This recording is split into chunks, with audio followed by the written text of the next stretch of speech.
So we've talked about what to do if you are working with one categorical, two categorical, one quantitative, two quantitative, one categorical variable. So if we have one or two variables, we know what to do. But the problem is, what if we have more than two variables?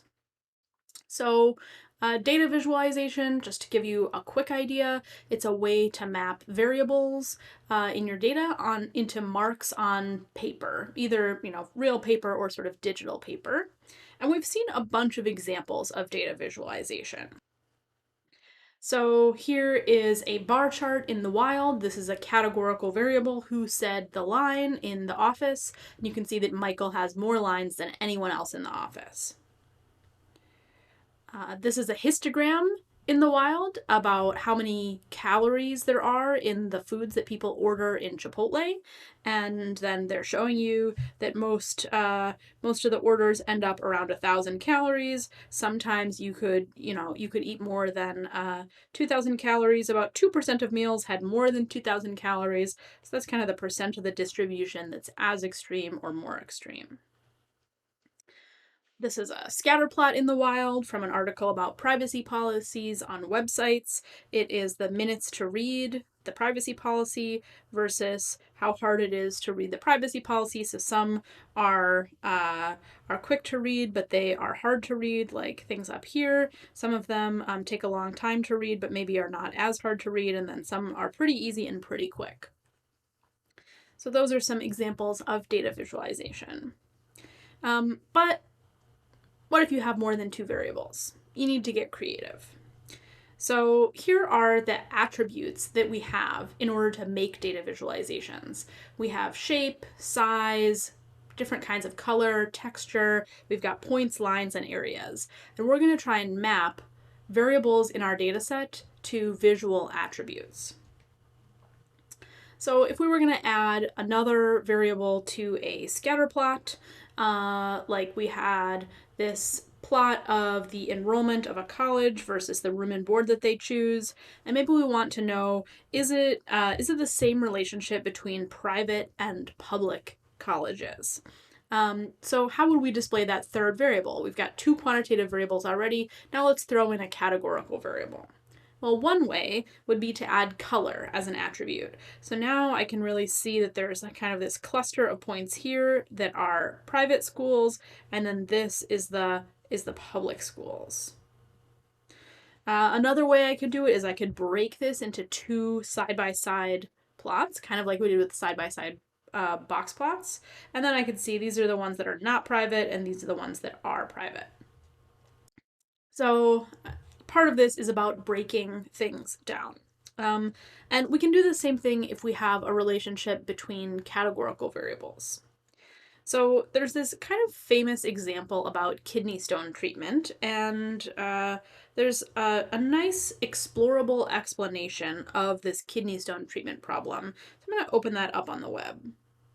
And essentially, the problem is you go to the doctor's office and they say you have kidney stones. And they say you get to choose between two treatments for kidney stones.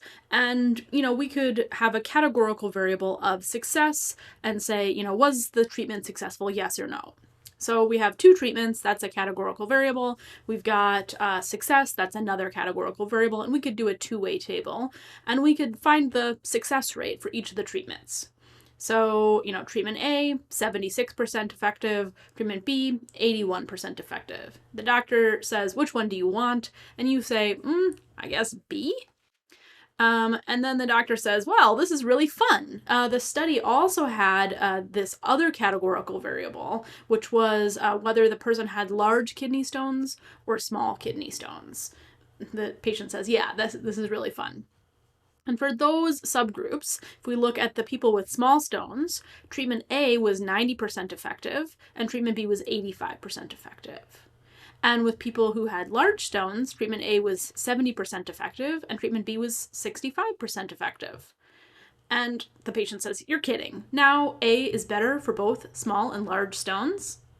Yeah, this is an example of Simpson's paradox. And the person says, aren't you my doctor? No, I keep telling them I have a PhD in statistics, not an MD. They always come back inexplicably. I'm leaving. But look, I made this really cool explanation of Simpson's paradox. Goodbye. So this Simpson's paradox is a contradiction, or it's an apparent contradiction, between two different tables. So if we look at the treatment rate overall, treatment A looks worse than treatment B. But then if we break it down by a third variable, then we're going to see that treatment A is better for both of these subgroups. And the idea has to do with this paradox. So let's look at this explanation. We've got these white squares that represent patients, and we're going to break them down. So we've got treatment A. This is a more invasive surgery where you have to get cut open, and treatment B, that's the less invasive one. It's just a little prick. So we've got 240 patients in each of these categories. We've got 240 boxes. But some patients have small kidney stones and some have large ones. So in treatment A, 33% of them had small stones and 67% of them had large stones. Versus for treatment B, 83% of them had small stones and 16.7% had large stones. So there's a relationship between these variables that's kind of lurking behind the scenes. And then if we throw in the probability of success, so the treatment A probability of success on small stones is 90%, treatment A probability of success on large stones 70%, and the same thing over here, 85% and 65%. So treatment A is the best option for small stones, treatment A is the best option for large stones, but if we look overall, treatment A has a worse success rate. And the reason for this is because this was not a randomized controlled experiment. Doctors got to choose which treatment they gave to which people. And it turns out they know that this more invasive surgery is necessary for people who have the large kidney stones. So just about everyone who had large kidney stones got treatment A. Versus treatment B, doctors know, okay, that's going to work okay if you have small stones, so we're going to give those people the treatment B. And essentially, we are being more successful for the people who have small stones than the people who have large stones. And then because of the difference in the sizes of the groups, we're seeing this apparent paradox. So this explanation has more words, it's got other examples, and I would recommend going through it because I think it's a really nice explanation of the paradox. I think the textbook has one too, but I prefer this one. So I've linked to that website on Canvas. So we were talking about Simpson's paradox, and this is named after Edward Simpson. He wrote a paper called The Interpretation of Interaction in Contingency Tables. And so what he's writing about is that you could have two-way tables, but if you break that two-way table down by a third variable, you see something interacting there. And the paradox occurs when there's a relationship between two variables and it changes, or the most impressive is when it completely reverses when a third variable is included. So experiments very rarely have this because we are randomizing the value of the explanatory variable, so we're able to control for those possible lurking variables. But in observational studies, you might not be considering that third variable. So in the case of the kidney stone treatment, you might not be considering that doctors are already choosing which treatment to give to people based on something about their disease. Another example is about median wage. So if you look at median wage between 2000 and 2013, it went up by 0.9%. But then maybe we say, let's break it down by education level. And we see that people with no degree, their median wage went down a lot. People with high school, their median wage went down quite a bit. People with some college, their median wage went down quite a bit. And people with bachelor's or more, their median wage went down a little bit.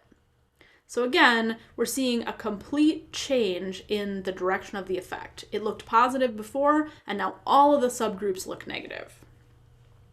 And a friend and colleague of mine, Zan Armstrong, worked with a researcher at Google, Martin Wattenberg, to develop this new type of data visualization for Simpson's paradox. So this is their visualization of Simpson's paradox for the median wage example.